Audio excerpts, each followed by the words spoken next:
বর্তমান সময়ের রাজনীতির এজেন্ডা হচ্ছে একটা সুষ্ঠু গ্রহণযোগ্য নির্বাচন। সংস্কারের জন্য এটা হলো সবচেয়ে বড় প্রশ্ন। গত 3 টার্মের নির্বাচনের মাধ্যমে সরকার এটা সম্পূর্ণ তখনকার সরকার ধ্বংস করে দিয়েছিল। এটাকে আবার গণতন্ত্রের জায়গায় প্রতিষ্ঠা করতে হবে। সেই জন্যে ঐক্যবদ্ধ কমিশনের বৈঠকগুলো চলছিল। একটা সনদ তৈরি করবার কথা ছিল, সেই সনদ প্রায় তৈরির জায়গায় গেছিল। তখন প্রশ্ন এসেছে এটার আইনগত বৈধতা কি হবে, সাংবিধানিক ভিত্তি কিছু দেওয়া যাবে কি না, সেটার উপরে আলোচনা হচ্ছে। এখন আমার কাছে মনে হচ্ছে যে সবাই মিলে এরকম অ্যাগ্রি করছেন যে একটা গণভোটের মধ্যে দিয়ে এটা নিষ্পত্তি করা যেতে পারে।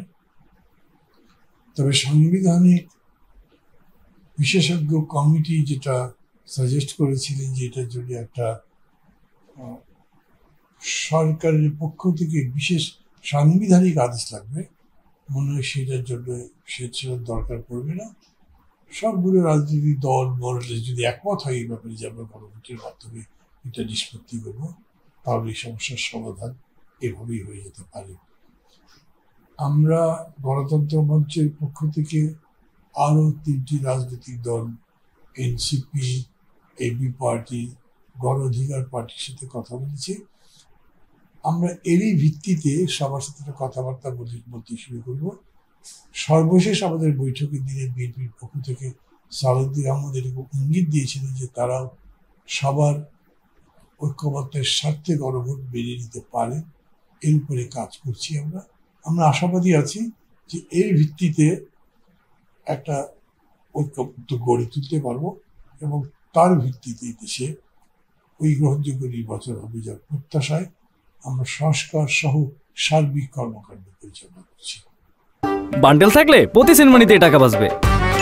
বিকাশ সেনমানি বান্ডেল কিনে জিতুন প্রতি লেনদেনে। পিআর পদ্ধতির ব্যাপারে এখন জামাতকে যেরকম মনে হচ্ছে এরকম করে শুরুতে ছিল না। এটা এই কারণে মনে হচ্ছে যে হতে পারে যেটা একটা প্রেশার দেওয়ার জন্য করা হচ্ছে। তারা যেটা চাচ্ছে সাংবিধানিক বৈধতা, সেটাই তাদের মূল দাবি মনে হচ্ছে। ভুল হতে পারে, কিন্তু এতদিন ধরে চলতে চলতে যতটুকু কথাবার্তা হয়েছে তাতে এরকম ধারণা খুব অস্বাভাবিক হয়। আমি মনে করি তাদের সাথে কথাবার্তা বলে তারও এটা বাড়বে। এমনকি যে আন্দোলন তারা শুরু করেছে, আমি প্রশ্ন করেছিলাম তাদেরকে যে যেখানে আলোচনা অব্যাহত আছে সেখানেই ভাবে রাজপথে কেন আসলেন আপনারা? ওনারা বললেন তাতে কি আছে, আমরা জনগণকে বলছি, আমরা তো কোনো বিশৃঙ্খলা করছি না, আমরা কোনো ভায়োলেন্সেও যাচ্ছি না, আমরা আলোচনা অব্যাহত রাখছি, আলোচনার মধ্যে দিয়ে নিষ্পত্তি করতে চাই। ওই ব্যাপারে আমরা আশাবাদী আছি।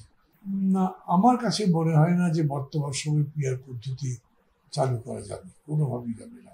বাস্তবটা হচ্ছে যে মানুষ এটা কিছু বোঝেই না।